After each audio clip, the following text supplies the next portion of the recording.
Please stand as we sing the family of God.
beautiful choir. Y'all very blessed here. We turn the monitors up here. In Christ alone. This next song we're going to sing is Overcome. Only through Him are we able to overcome, because if you're able to just sing as we sing.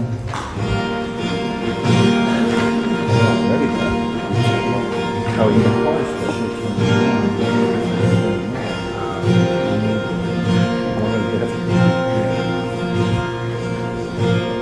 Seated above, born in the Father's love, destined to die, poured out for all mankind. God's only Son, God's only Son, perfect and spotless one. He never sinned, suffered as if He did. All the glory, all the glory.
Thank you, Dad. That was wonderful. I really did that music program this evening. Thanks for allowing me to be here. It's my first time out this way. I've been down the highway, but never turned off the highway because I'm new in this. You know, that's actually a blessing and a curse, to be honest with you. Because there's not another person related to me in all of Vernon Parish. Like I said, there are times that's a really good thing because I see some people who are like, I'm sure glad I'm not related to those knuckleheads. And then there's times I can walk into the room and I feel like a related stepchild because I'm not related to anybody. So there's blessings and curses by being not in this area.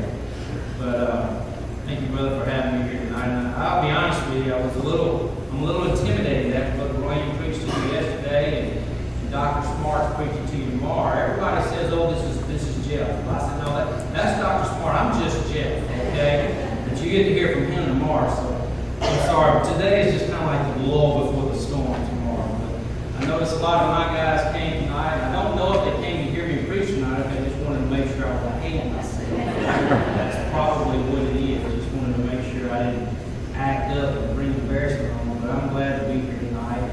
My wife made it in. She's probably tired. She's been to work since about 6:30 this morning. So they'll get a chance to do it from the back there. It's stuck with me. It's my wife. We have two daughters. Our oldest daughter, Missy, is a senior at Leesville College. She's an athletic training major. She played on the soccer team for a couple years before she had a medically red shirt. And she's looking forward to graduating, as well as we're looking forward to her graduating. And then my youngest one's a freshman at Northwestern, a nursing major. And I saw her last night. I don't know when I'll see her again. She's just a little socialite and enjoying college life. But we're very blessed. And, you know, I guess it's also a good thing that the country I just came from, they don't speak English. So when the church was asking for references, you know, it's really no telling what the people over there told them because they didn't understand the thing that was being said, which kind of worked to my advantage. But we just spent the past 10 years in a country called Kazakhstan. The Lord called us over there a decade ago after we left North Louisiana, and we were headed to Memphis, Tennessee for seminary. My wife had been praying that God would send us to Missouri. That's where we started out. When we spent our honeymoon. We always wanted to go back to Missouri, so we sold our house and went to seminary up there. She was praying all along that God would send us to Missouri, but our last year of seminary, God misunderstood my wife's accent and thought she meant misery instead of Missouri. So he sent us overseas for 10 years. So, but now he kind of got things straight. It was a blessing to be over there, believe me. I believe it's Oswald Chambers that says it takes 20 years for one sermon.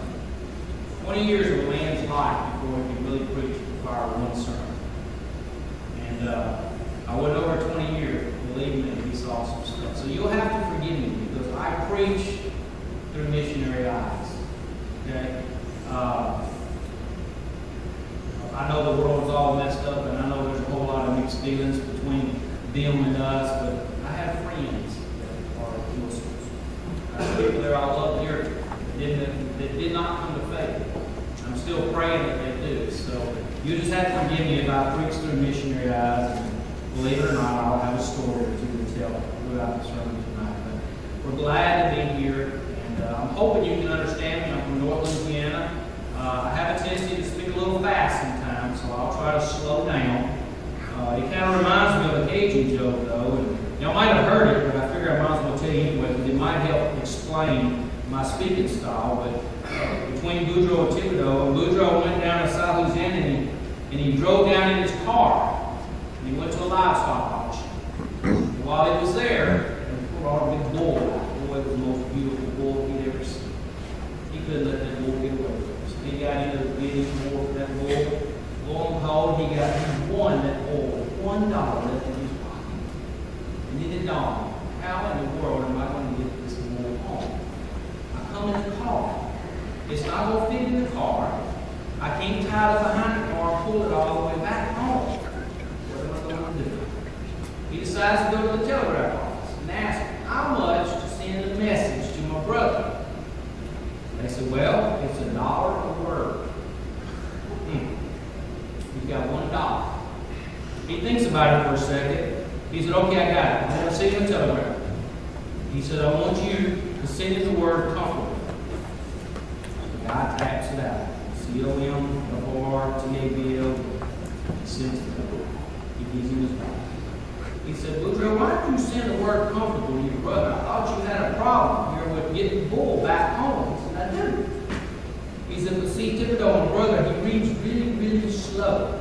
So when he reads that, he's going to read, come for the bull. He's going to read the trailer, and we can get the trailer and get the bull back home.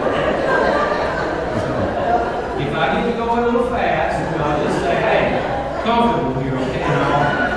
I'll slow down, all right? Tonight I'm going to look at a familiar passage out of Mark chapter 9. It's a story we all know. But I think there's some things here, and believe me, I could have gone any number of directions, and I'm praying that y'all haven't already heard a message out of this text this week, but if you have, that's okay, because there's nothing new under the sun with God anyway. But I'm just glad to get a chance to look at it tonight. So if you have your Bibles on Mark chapter 9, we're going to read in verse 14. And I don't really know what your standard protocol is here, brother, but in First Baptist, we have everyone stand for the reading of God's word. Y'all remember this here. Mark chapter 9, begin reading verse 14. Just bear with me, we're going to read most of this chapter. And when he came to his disciples, he saw great multitudes about them, and the scribes questioning with him.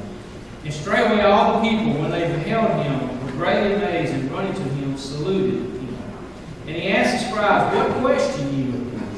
And one of the multitude answered, said, Master, I have brought unto thee my son, which hath a dumb spirit. And wheresoever he taketh him, he teareth him. And he foameth and gnasheth with his teeth and pineth away. And I spake to thy disciples that they should cast him out, and they could not. He answered him and said, O faithless generation, how long shall I be with you? How long shall I suffer you? Bring him unto me. And they brought him unto him. And when he saw him, straightway the spirit teared him. And he fell on the ground and wallowed foaming. And he asked his father, how long is it ago since this came into him? And he said, of a child. And oftentimes he did cast him into the fire and into the waters to destroy him. But if thou canst do anything, have compassion on us and help us. Jesus said to him, if thou canst believe, all things are possible to him that believeth. And straightway the father of the child cried out and said with tears, Lord, I believe, help thou mine unbelief. And Jesus saw that the people came running together, and he rebuked the foul spirit, saying to him, thou dumb and deaf spirit, I charge thee, come out of him, and enter no more into him. And the spirit cried and rent him sore, and came out of him, and he was as one dead. And so much that many said, he is dead. But Jesus took him by the hand and lifted him up, and he arose. And when he was coming to the house, his disciples asked him privately, why did we not cast him out? And he said to them, this guy can come forth by nothing but by prayer and fasting. Father, we thank you tonight for your word. Father, we thank you for a blessed opportunity to hear from you tonight, Father, to experience you in a new way tonight, Father. Lord, I ask right now that you help me to get out of the way, Father, so that you can be magnified tonight in this service. Lord, speak to us as only you can do. We pray this in the sweet name of Jesus. Thank you, be seated. We're all familiar with this story. This is what happened after the Transfiguration. Remember, Jesus took his three closest, Peter, James, and John, and they went up into a high mountain. While they were there is where the Transfiguration happened. This was, as they were standing there talking to him, we know that Jesus began to glow. The inside began to show on the outside. Because Transfiguration means that Jesus became on the outside what he always was and still is on the inside. Just for a moment there, the veil of his flesh was removed, and his disciples were able to witness his deity. Have you ever tried to it's like trying to hold a light in the palm of your hand. It doesn't matter how hard you try, it escapes, doesn't it? Because it's going to come out, and that was just it. The glory of God just couldn't be contained within his flesh, and it just come out. Now, I don't know about you, but when I read something like this, when I read about the Transfiguration, even though it's a little bit ahead of this, I begin to wonder, what does this mean for me?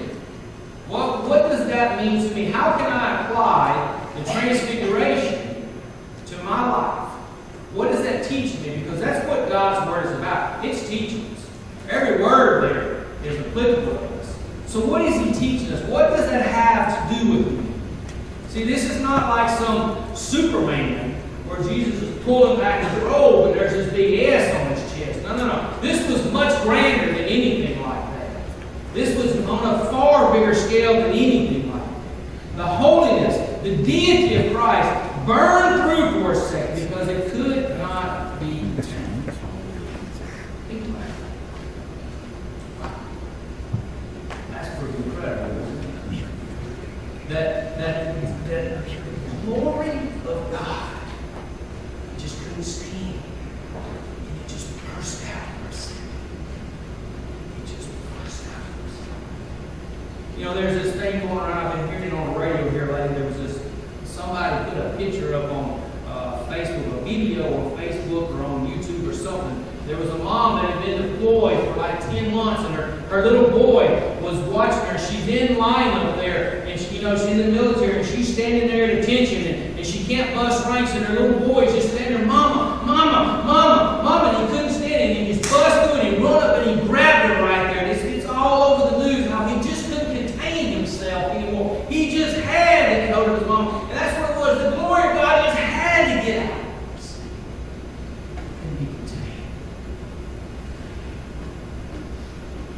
I don't know for sure, but I'm pretty sure that what he was trying to tell us, what was being shown to us here, is that this should also take place in our lives. Now, I'm not saying we're deity. I'm not saying I'm burning right on the inside. But what I'm saying is that our very soul, our very spirit, our very vitalness that Christ inhabits, we should be changing into His glory daily here on this earth. I mean, isn't that what we're told in Romans 8:29? For whom He did foreknow, He also did predestinate, or He predetermined in advance that we would be conformed to the image of His Son. So shouldn't we be changing daily into Christ's image while we're here on this earth? We're told that while we're here on this earth, we should. But we're also going to be conformed to the glory of His body forever, because of Philippians 3:21, who shall change our vile body, that it may be fashioned like in His glorious body. Get this, our body up there will be glorious like His body was down here. So there was something in there, in that transfiguration. Who the heck is that? But you see, Peter, James, and John, they're up on this mountain with Him, and they witnessed this. They witnessed this. See, they see Moses, they see Elijah, and they listen to this conversation that they're having up there about his upcoming death. They're part of all of this. They even get to hear the voice of God saying, "This is my beloved Son. Listen to Him." Now, I don't know about you. But if I heard God's voice say, "Listen," my ears are about to perk up. But see, the problem is we've developed selective hearing, haven't we? We only want to hear what we want to hear. Now, me and I'm going to get on to us here, because y'all know where I'm going with this, don't you? We're sitting there watching the ball game, and we hear take out the trash. Huh? You need some cash? Huh? Can't hear a thing. I didn't even hear you, honey. Did you say you need some? Oh, you want to give me some cash? Okay, I can use a few dollars. And when she says supper's ready, boom, we're there. We beat her to the table, do we not? Selective hearing. And oftentimes, I believe we as God's children, we have selective hearing when it comes to God's word.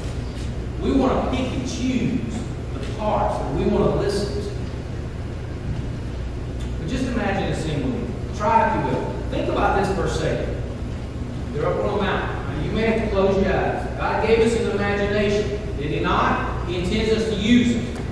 We cannot imagine what it's going to be like there, but we can work it to the best of its ability to try to imagine a situation.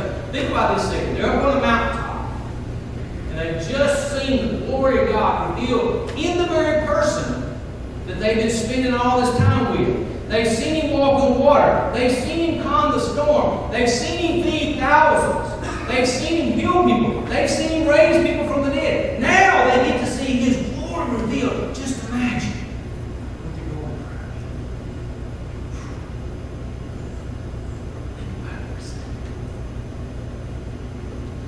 keep that image in your mind.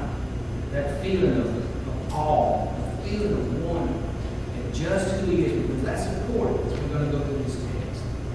And then you got Peter here, who always had the tendency to open his mouth and stick his foot in. Did he not? Because here he is, oh, this is great, Lord, let's just go and build us 3 tabernacles here. You missed the point. You missed the point. But then as they're making their way down,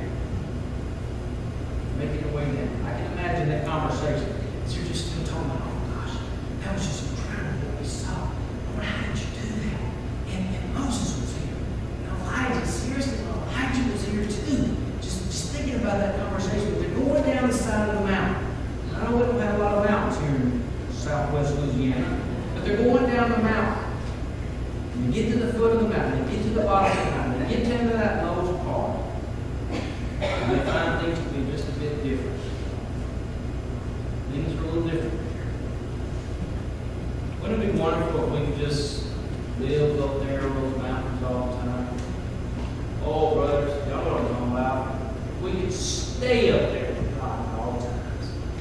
When we lived overseas, we lived in the mountains. We lived in what's called the 10 Shot Mountains. That means the heavenly mountains, the celestial or heavenly mountains. We lived in them. Right outside our living window, straight up, snow-covered beach year round. And it was nice. The air was clear. It was so beautiful. It was so fresh. Didn't matter what was going on. We could watch it snow. We could watch the sun come up. We could watch it go down and be purple and pink. They were beautiful mountains. It was nice. That is until our neighbors would heat their house with coal, and you see this coal smoke coming out of their stack, and the coal ash falling down. It wasn't so nice then. We didn't have a dryer, so we had to hang our clothes outside. So I'll just say this, those black spots on our undergarments, that was coal, okay? Just know this. But other than that, it was nice living in the mountains. Everything's pure. Everything's clear. Everything's clean. Man, we could just stay up there. Stay up there with Jesus. Stay up there where everything's simple. We don't live there. We can't live there. We will one day. But until then, things we got to do down here. They come down and they find a situation. We'll begin there in verse 14. They find themselves back in the real world. And if you read verses 14 and 15, it sounds to me like they are experiencing here nothing more than pure chaos. When you read, there's arguments going on. Some translations say that the crowd was in awe of him. So you got arguments going on. You got the going on. Some say that they use the word that they were overwhelmed by him. So you get all of these emotions going on. It's just pure chaos as they get down the side of the mountain. Down here in the south, we call this just a big old mess. That's what they found. A big old mess. You know, I don't know about you, but we live in a big old mess right now. We really do. Times are pretty hard right now. We live in a big old mess. But here's Jesus' other 9 disciples. They're arguing with these religious leaders. It makes me wonder if they were having some sort of Baptist business meeting or not. Because you got the religious crowd and the disciples carrying out some sort of argument. But if you remember, a similar situation happened when Moses came down out of the mountain. Remember, he had been up there with God. And he has the tablets, and he comes down and he finds a big old mess going on. Just chaos going on as well.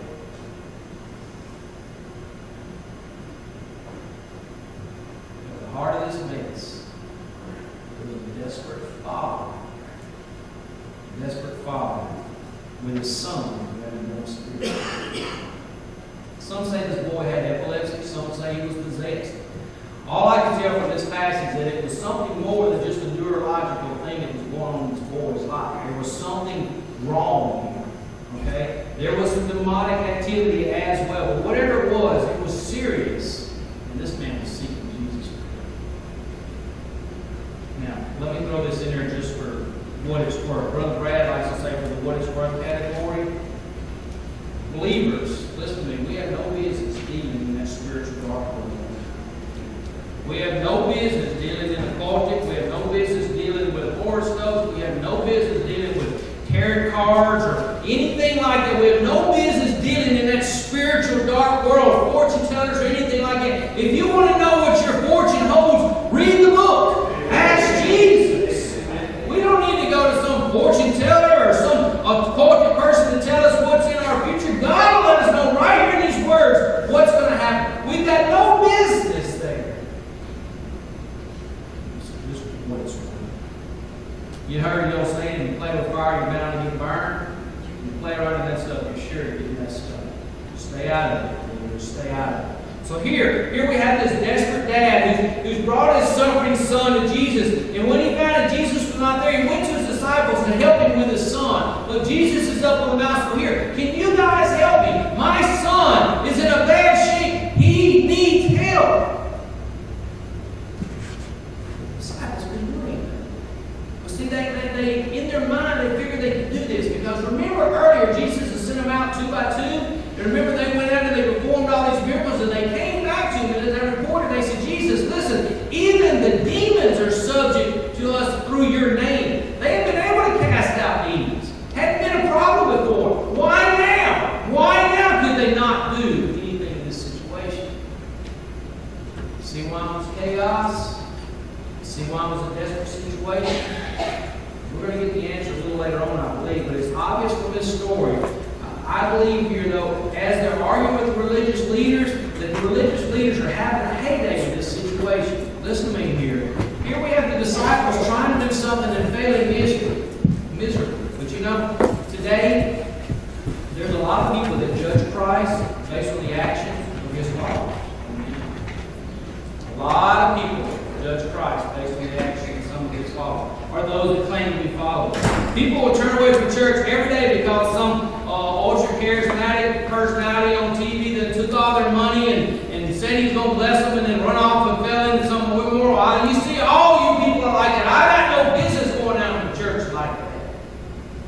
I don't want to go down to the church with all those hypocrites because I see them out here, I see them out there. They put us all together and they judge Christ based on the actions of a few people.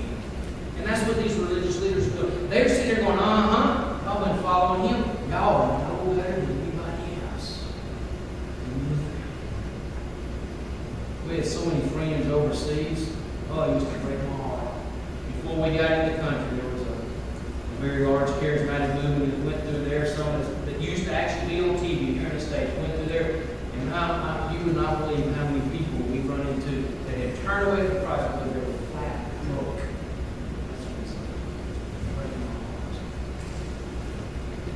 Jesus here, he arrives on the scene. And he asks for the boy to be brought to him. And after he's talking to the dad, he goes in and he casts the spirit out of this young man. But later that evening, as he's sitting with his disciples, and I'm getting through the story here, bear with me. As he's sitting with his disciples, they ask him, why couldn't we do anything about this boy? Why couldn't we cast the demon out of this young boy?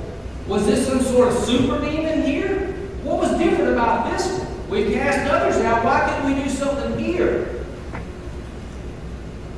See, I don't think it was some super demon. Even though some of the commentators say that this was a special demon because he had been inside this boy since he was born, of a birth or of a young man. I don't really believe so. So what was different here?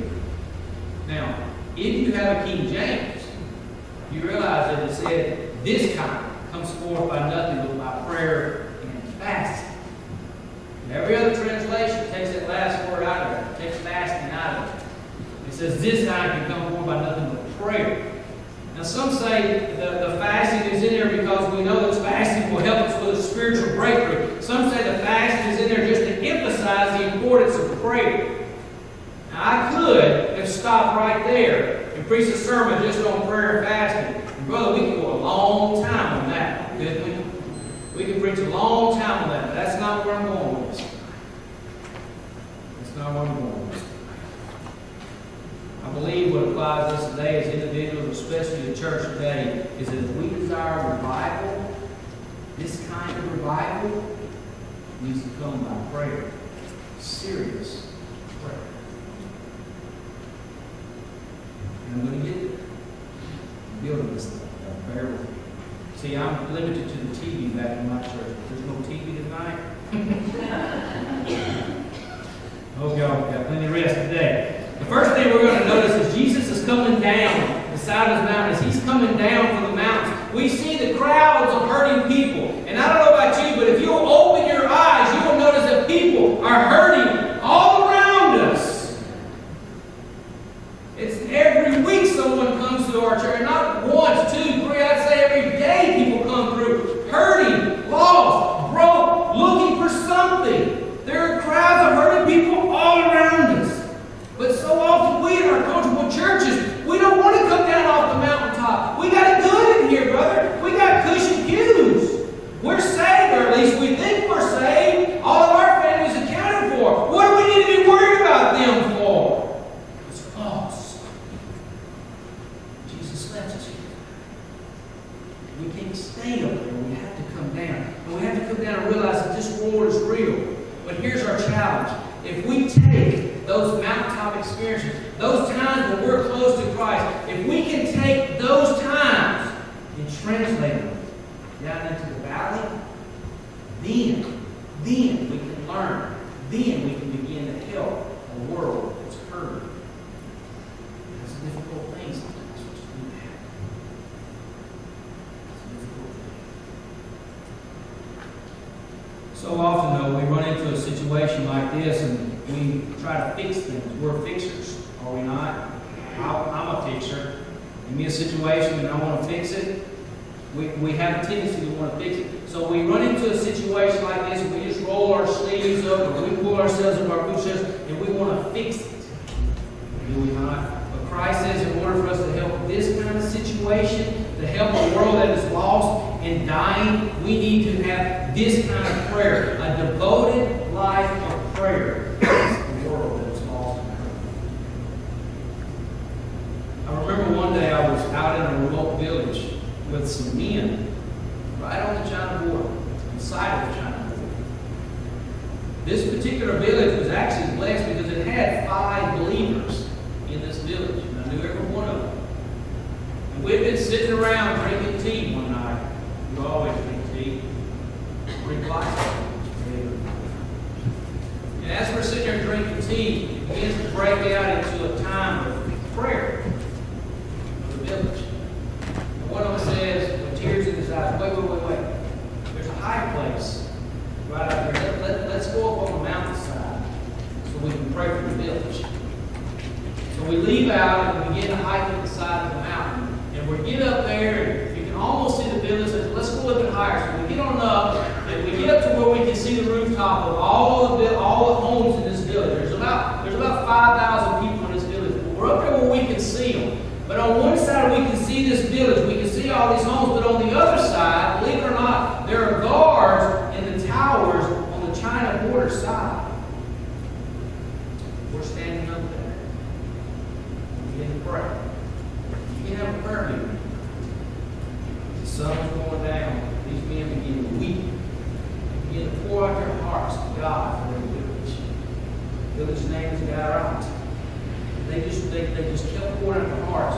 And I'm praying, and I'm going to be honest with you. I hadn't been in country real long, and I didn't know everything they were saying, but I do know that was earnest petition to a living God for their people. And I was doing my part. I was praying. I'm thankful God can understand multiple languages, because I was giving it to them in English, and they're giving it to them in 2 or 3 other languages. And God was understanding it all. And the great thing about this is before we left that country, that particular village had over 100 believers in that village. People are hurting. They're lost. And in order for us to help this kind of situation, we must be devoted to prayer.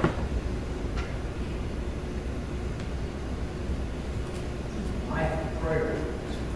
I pray that God will open up our spiritual eyes so that we can see people in need of Jesus. Also, when we come down, all those mountaintop experiences, we discover if we have anything to offer this hurting world. Because in verse 18 it says they could not. They could not help. Brother, I noticed as I was coming down the highway, y'all sign. Y'all got a nice sign. It's better than our sign right now. We're working on one. But y'all got a nice sign out there. And I noticed as I was driving by, that sign actually says something. See, that sign out there, people that are driving by,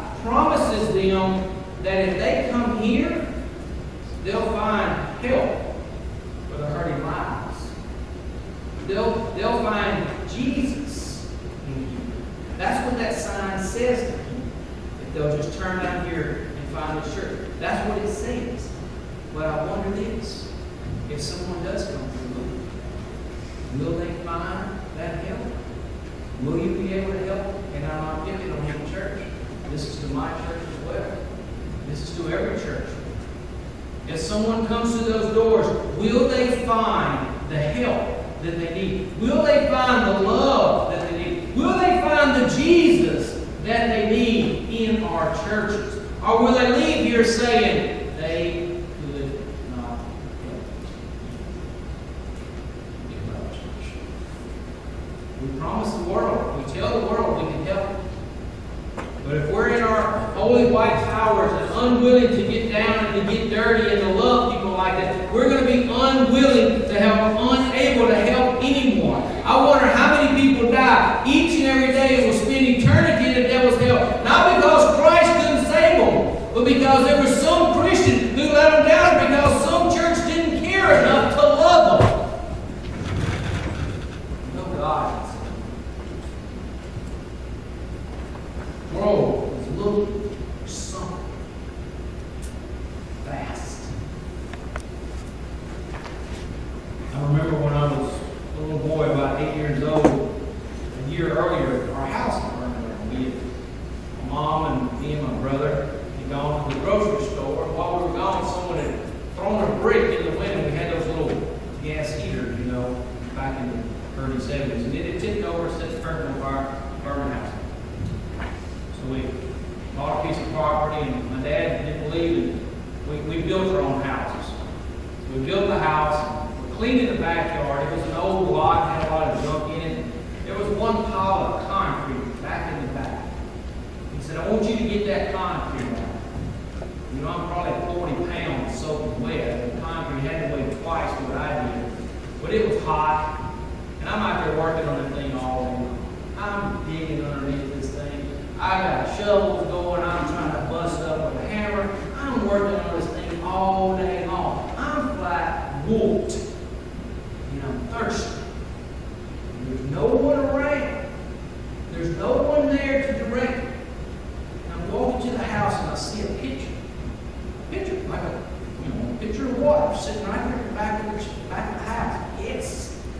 Even though they're in the front yard working, they left me a pitcher of water because they knew I'd be thirsty. I poured me a big old glass and I took a swallow and something don't taste right. It was probably because I got dirt in my mouth. I drank the whole thing down. Yeah. Satisfied. Oh. Get back out there and get to working again, get to feel a little healed. I'm not so sure there's water in there. I get to throw it up. Mom and Dad asked me what's going on. I said, well, I don't know. I was working hard and I was thirsty and I was looking for something to drink. And y'all left me a pitcher right there in the back door, so I drank it. I thought that was water. That wasn't. No. That was fertilizer. They had mixed up some fertilizer for some of Mom's flowers. And I had done drank a big old glass of this thing. Oh, yeah, we're calling poison control, and do we bring them to the hospital? What do we do? You need to induce vomiting. Well, they induced vomiting, okay? And I'm vomiting, But the point is, here I was, I needed something, and there was no one there to direct me to what I needed, so I grabbed the very first thing I could find, and guess what? It was poisonous to my soul. And that's the way the world is. They're looking for something. They're hungry for something, unless we, as God's people, will direct them what they need. They're going to grab the first thing they can find. And I promise you, it's poisonous to their soul. Looking for something. In order for us to help the world that's lost and looking for something, we must have something to give them. We need to give them love. We need to give them support. We need to give them Jesus. Because they're looking for something. We also see what is necessary to help this hurting world, in verses 21 to 24. See, the father in this story relates how he had for years been dealing with this situation with his son. And when someone deals with a situation for a long time, whether it's an illness, whether it's an addiction, whatever it is in their life, it's easy for them to lose hope and to give up on anything ever being done in this situation. Have you ever spoken with someone like that? that's been in a seemingly desperate situation, and it's so easy to give up hope. And this father was ready to give up hope. He was desperate. He was tired. And he appealed there in verse 22. He says, but if you can do anything, have compassion on us and help us. He was desperate to help his son. Mark, over in chapter 5, had already told us of Jesus healing another child. And he also tells us over in chapter 7 of Jesus healing another child. But he stretched the faith of both of those parents. If you remember that in Mark chapter 5, before he healed the daughter, she died. He stretched that father's faith. And there in chapter 7, the woman that was asking for healing for her child, he almost insulted her when he put her in the same category with dogs eating from the table. He stretched her faith. And again here, he's stretching this man's faith. See, the thing that the world needs, the thing that is necessary to help a hurting world is the faith in Christ. What prevents us from helping people who are desperately need Christ? What prevents us? Why is it that what the world needs is available, and we have it? We as his children have it, but we're unwilling to share it. Why is it that we don't have a fire lit under us to go out there and rescue the perishing? What is preventing us from going out there and telling everyone we run into about the love of Christ? Brothers, did y'all know this? I just found out this week, 50% of Burnham Parish is lost. We have the highest lostness in the state. Every other person you run into at Walmart either has no affiliation with the church or they have no revelation of Jesus Christ. What's preventing us from doing that? Why is it that 8,000 Baptist churches last year didn't baptize a single soul? Well, I think it's because we're just not paying attention. I'm going to chase it right here. Would you turn with me to Hebrews chapter 2? Because unless you're a Rip Van Winkle and you've been sleeping for years, you know that the world is changing. It's changing very quickly. Amen? Very quickly. Hebrews chapter 2. Y'all there yet? Y'all sure are slow. Verse 1. Therefore we ought to give the more earnest heed to the things which we have heard, lest at any time we should let them slip. For the word spoken by the angels was steadfast, and every transgression and disobedience received a just recompense of reward. How shall we escape if we neglect so great salvation, which at the first began to be spoken by the Lord, and was confirmed unto us by them that heard him? There's a couple things in this passage that I'm going to mention real quickly here. God says here, therefore we ought to give them more earnest heed. In other words, he says, therefore we ought to pay attention. He says, guys, listen, remember, this is written to believers. These are Christians. These are us. This is us. And God says, listen, guys, you need to pay attention here because you've been neglecting some things. And if you look at the world, how fast it's changing right now, I think it's more earnest. It's more important right now that we pay attention than there ever was a time that we pay attention. We need to pay attention because one thing that has happened here, there in verse 2, is we have developed a very light view of sin. A very, very light view of sin. Evangelist Billy Study used to say, one reason sin flourishes is that it's treated like a cream puff instead of a rattlesnake. We've got to the point where we're taking Christ out of everything and filling it with other stuff, or attempting to fill it with other stuff. See, you and I were created with a God-sized hole in us because we were created in the image of God. And once we take God out of there, anything can fill in there, or nothing is in there. And we wonder why the world is lost. We wonder why the world is going crazy. We wonder why the world is doing anything and everything to hurt each other or hurt themselves because they're trying to do anything they can to fill that void in their lives. And God says, pay attention, believers, pay attention. Children, we have made such light work of sin. This is what's happening. Pay attention, he says. I'm going to hop on the soapbox here for a second. I'm going to leave you. You can have it back. Okay? I'm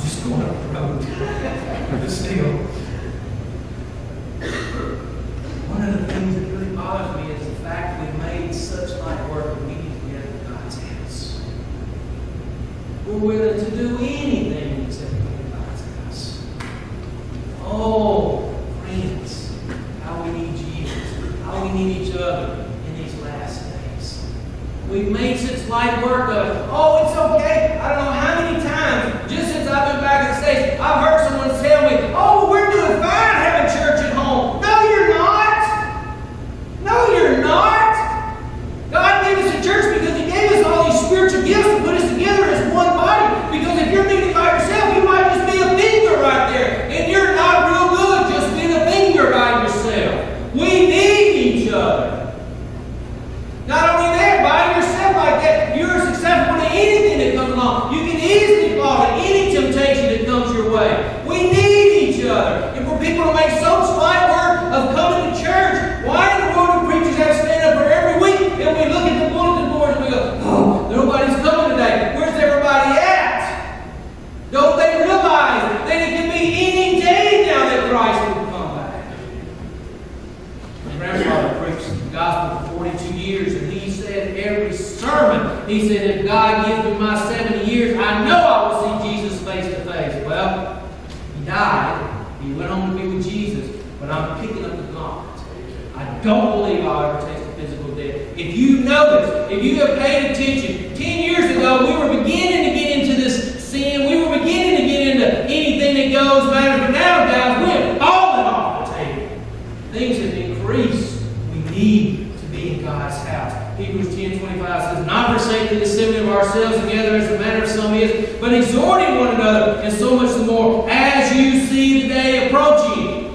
Pay attention. God says pay attention because that day is coming. Why? Why do we not have people coming in here? Because we make such light work of the fact that we are supposed to be meeting in God's house. How can we invite someone to church when we don't even go ourselves?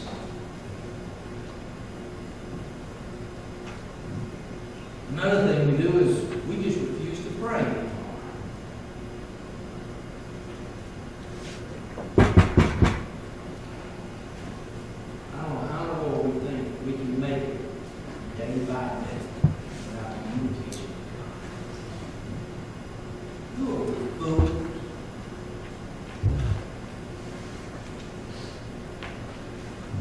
There's a whole long list of them.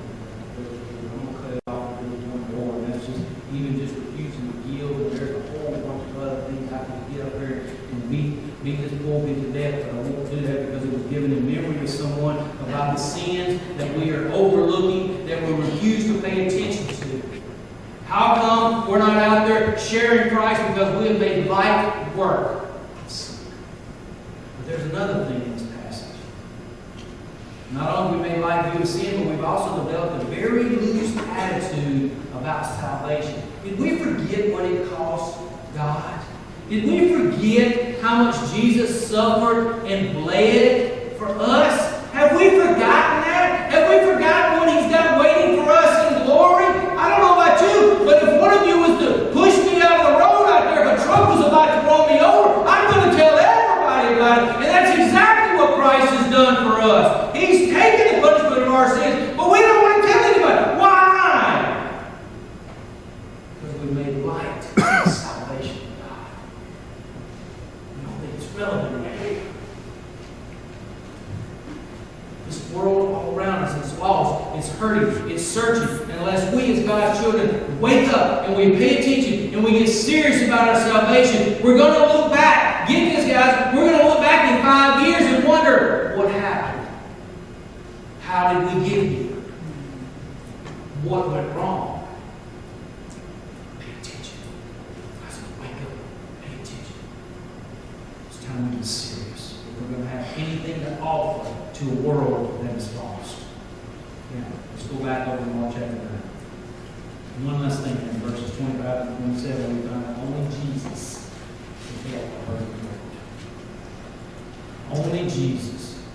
Jesus listened to his Father's explanation of what's going on with his Son, and he tells him, he says, bring the boy to me. He says, bring the boy to me.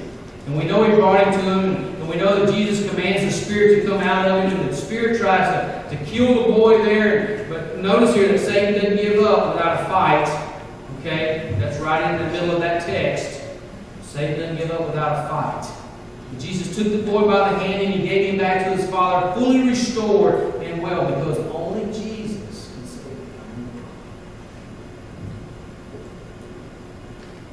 Now, I preach a little different because a lot of times I give on the opposite of what we really need to do.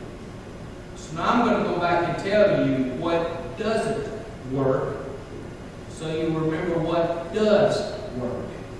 The first thing we found in this passage is that arguing doesn't work. I don't care if it's on Capitol Hill or Cooper Hill, anybody's hill, arguing doesn't work. The disciples were arguing with the religious leaders. Everyone's arguing with each other. Nothing was done for the situation. Nothing is going to help our situation today. Arguing doesn't help. Titles don't work. You've got scribes there. You've got Pharisees there. You've got disciples there. You've got this title and that title and doctor of this and philosopher of that. Titles don't work. Drive. Determination didn't work. There in verse 28, they asked why they couldn't cast them out. In other translations, it's why can we drive him out? Why can we force this thing to work, Jesus? Because drive or trying to cast out, trying to do it in our own strength does not work. Only Jesus works. He says, this kind of prayer will work. Listen to me, church. We just finished up with all of our services. I'm praying for all of them. You guys are in the middle of your services. I'm praying for all of them. If you want this kind of revival, kind that changes the world,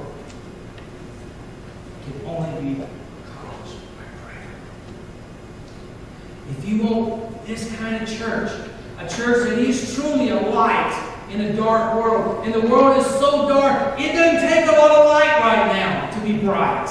It just takes a light. Church, if you want to be that light in this kind of world, it can only be accomplished through prayer.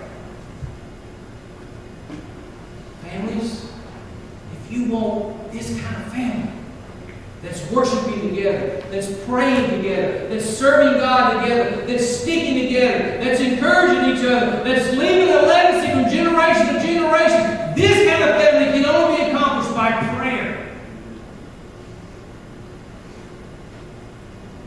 This last one is for me.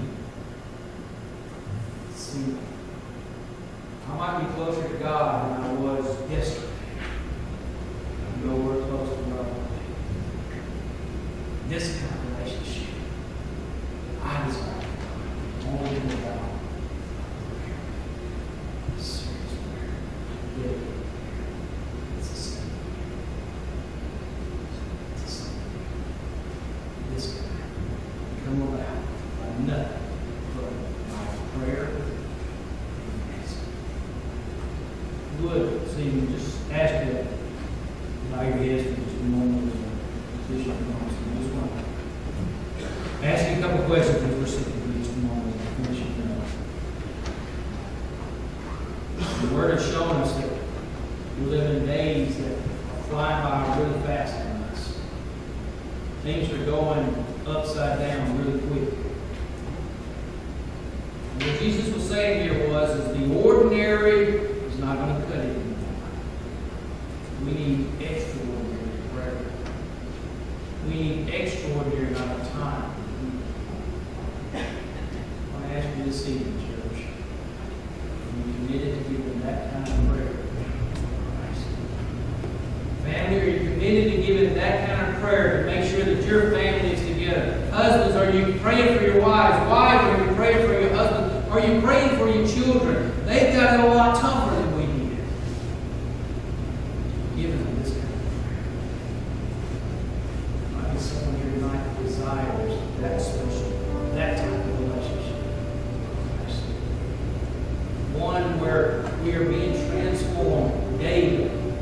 We're being renewed daily, being conformed to the image of Jesus.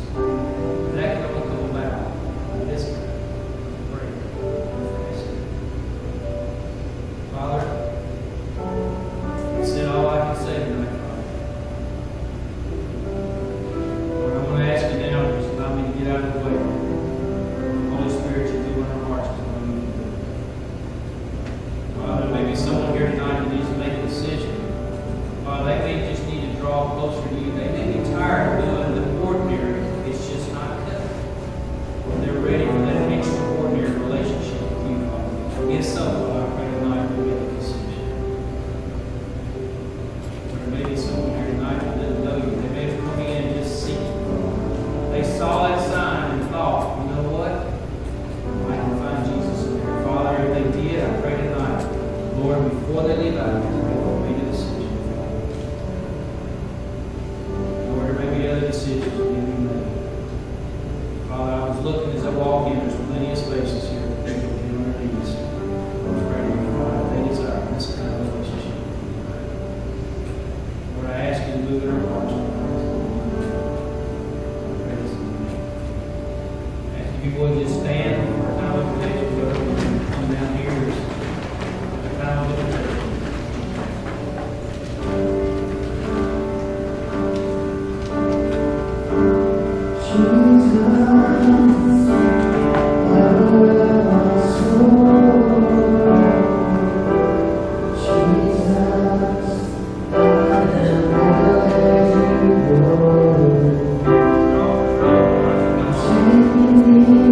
You're tired of the ordinary, ready for something more. That's a closer walk with Him. Anything you desire, you can be accomplished.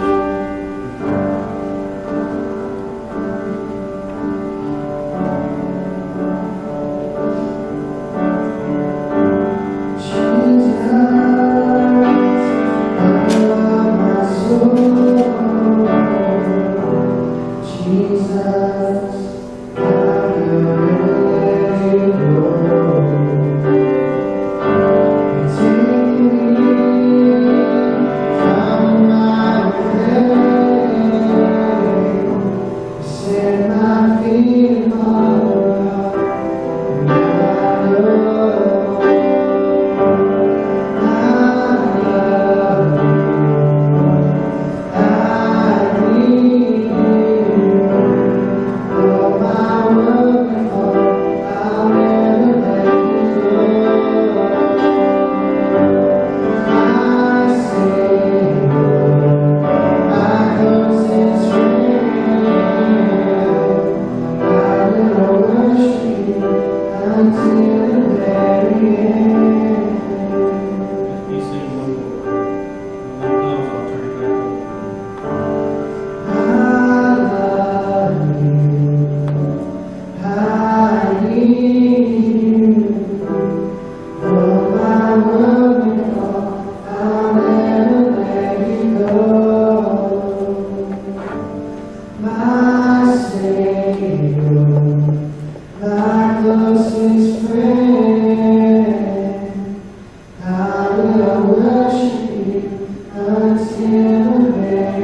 many revivals do. But I don't know about you, Cooper Baptist Church, but this revival has a theme. I don't know if you're hearing the word from the Lord as I am. All three messengers are preaching along the same lines. If y'all are listening, you can hear it. And I'm going to just say that I have not talked with them about what to preach in any way. Some of them even asked me, is there a theme? I said, no, just come preach to us. And I'm excited to hear what the others have to say to us too. What God has to say to us truly.